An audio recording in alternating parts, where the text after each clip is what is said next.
Terpenting itu adalah perlindungan hak dan martabat si pekerja rumah tangga sebagai manusia. Yang sebetulnya kalau nggak pakai hukum pun di dalam agama manapun tidak boleh ada perlakuan kekerasan terhadap siapapun begitu.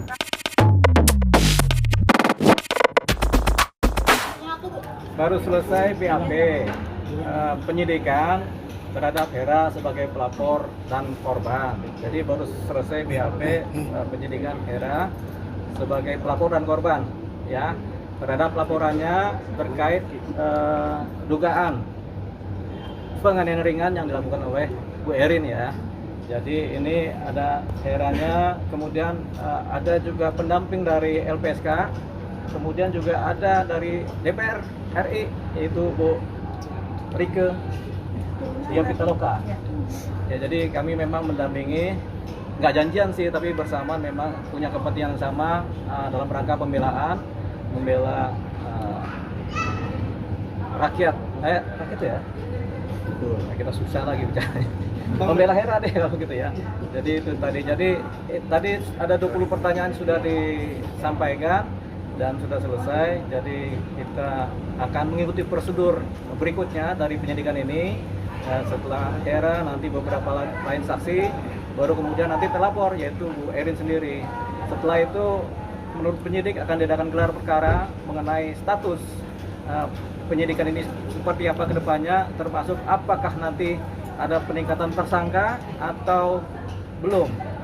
Nah, itu nanti akan digelar perkarakan. Tapi mengingat perkara ini sebenarnya sederhana dan pembuktiannya juga mudah, visumnya juga ada, saksi-saksi juga sudah menerangkan, jadi ada potensi terlapor akan menjadi dalam posisi tersangka. Tapi nanti setelah gelar perkara. Tapi itu hasil dari analisa sederhana dari tim penyidik bersama-sama dengan kami dalam konteks diskusi. Yang pertama, yang kedua juga dari pihak DPR RI, Bu Riah juga memberikan dukungan, Bu Rike Dia Pitaloka ya, memberikan dukungan, termasuk juga terkait dengan undang-undang perlindungan pekerja. Nah, ini akan disampaikan oleh Mbak Rike ya, mengenai ini, termasuk dukungannya terhadap jalannya proses perkara ini untuk kepentingan nanti kedepannya sebagai presiden dan untuk kepentingan yang lebih luas lagi di masyarakat kita, masyarakat Indonesia, dengan undang-undang yang baru, mengenai undang-undang perlindungan pekerja rumah tangga, Undang-Undang Nomor 2 Tahun 2026. Silakan. Terima kasih untuk Pak Natalius dan juga Bang Dolipa, ini senior kami di UI.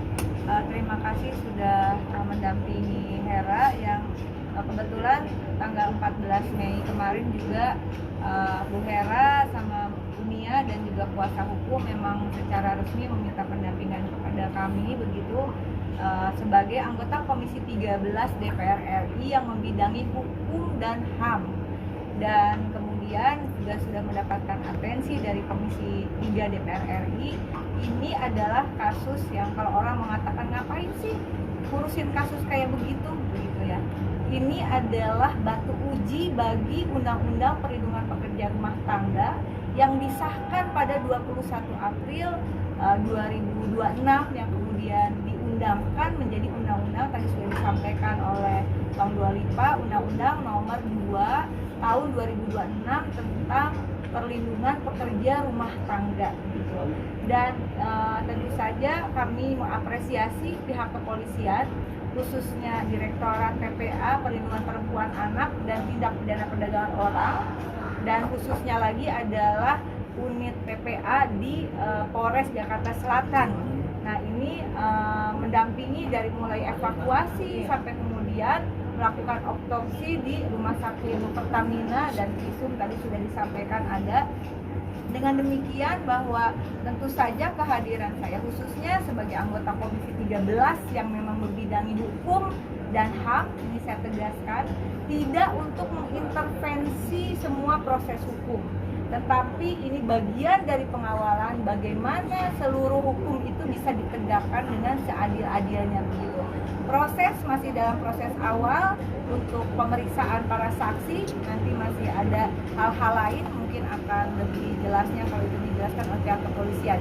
Tapi intinya kami mohon pengawalan dari seluruh masyarakat, dan ini juga sudah menjadi atensi Komisi 3 DPR RI, sudah dipanggil ya Bang ya, langsung dipimpin oleh Ketua Komisi 3 DPR RI Pak Habibur Rahman. Begitu, dengan demikian sekali lagi kasus ini adalah ujian bagi Undang-Undang Perlindungan Pekerja Rumah Tangga dan juga Undang-Undang Perlindungan Saksi dan Korban yang menjadi Undang-Undang Nomor 3 2026 begitu, sehingga kami didampingi oleh Lembaga Perlindungan Saksi dan Korban untuk memberikan perlindungan secara komprehensif menurut aturan yang ada, dan juga mencermati pasal 10 di Undang-Undang Perlindungan Saksi dan Korban yang lama yang masih berlaku di Undang-Undang yang baru, terkait bagaimana suatu perkara itu harus diselesaikan dulu laporan yang awal sebelum kemudian masuk ke laporan balik berikutnya. Nah teman-teman, itu mungkin yang bisa disampaikan. Bu Rika, mungkin ke depan ada rencana untuk menemui terlapor, Bu? Itu bukan ranah kerja saya, bukan ranah tanggung jawab saya, tapi kami berharap semuanya, dan sekali lagi kita beri dukungan juga. Ini harapannya bahwa ada perhatian juga terhadap unit PPA,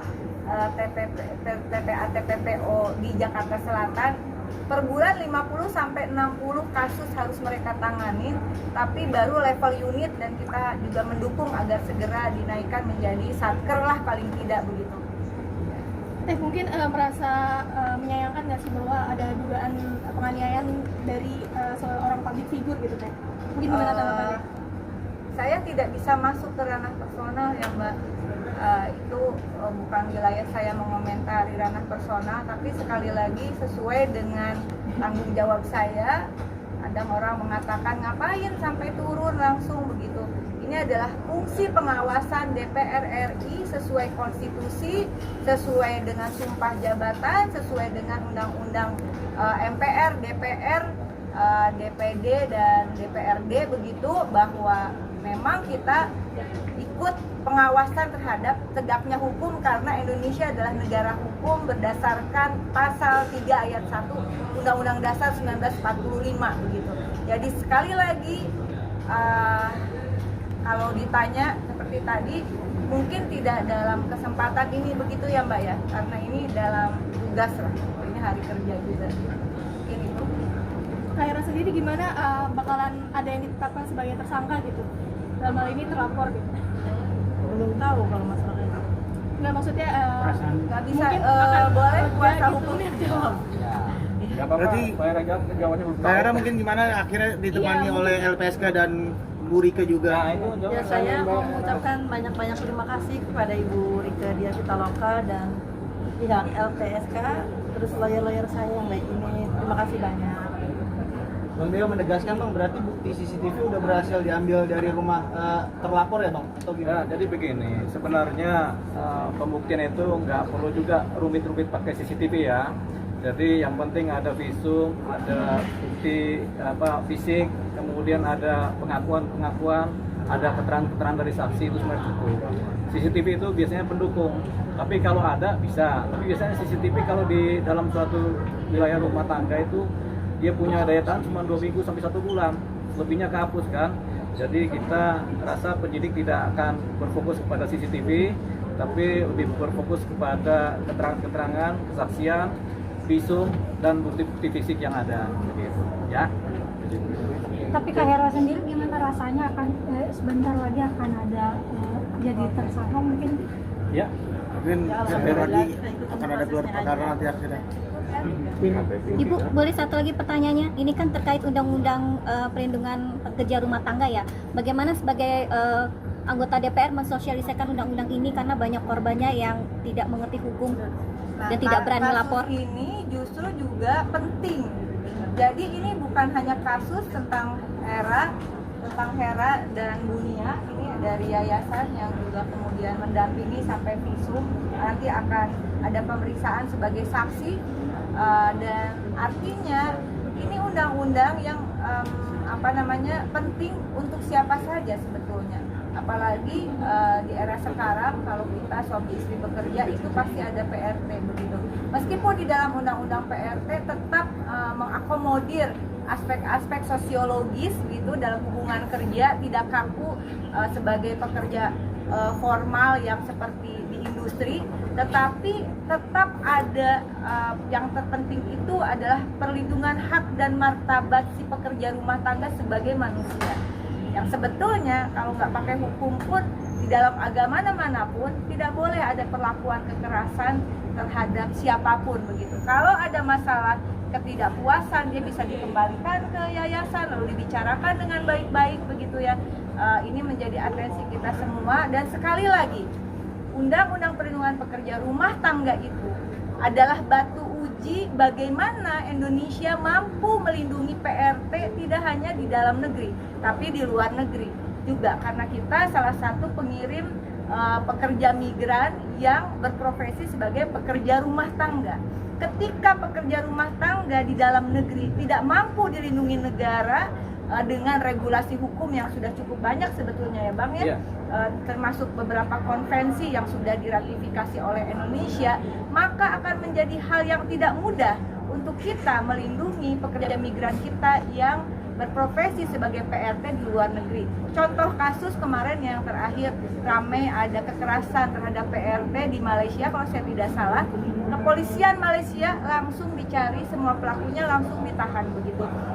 Karena ini adalah wajah negara begitu. Kalau orang-orang masyarakat yang bekerja tidak bisa dilindungi dalam profesi seperti ini, bagaimana dengan profesi yang lain? Padahal ini kan benar-benar ngurusin rumah tangga gitu. Bahwa kemudian ada persoalan seperti saya dengan PRT saya atau kita semua, itu hal yang harus dibicarakan. Tidak ada normalisasi terhadap kekerasan dalam bentuk apapun. Cukup ya? Pendampingan untuk hari ini apa ke depannya mau ikut pendampingan juga? Enggak, yang dampingin nanti Ini kuasa hukum. Kami memantaunya Iya, tapi kita juga bisa mendampingi Pak Rika kan? Iya. Bisa kan? Mau dampingin aku. Oh iya. Terima kasih ya. Bu Rika sedikit dong Bu. Foto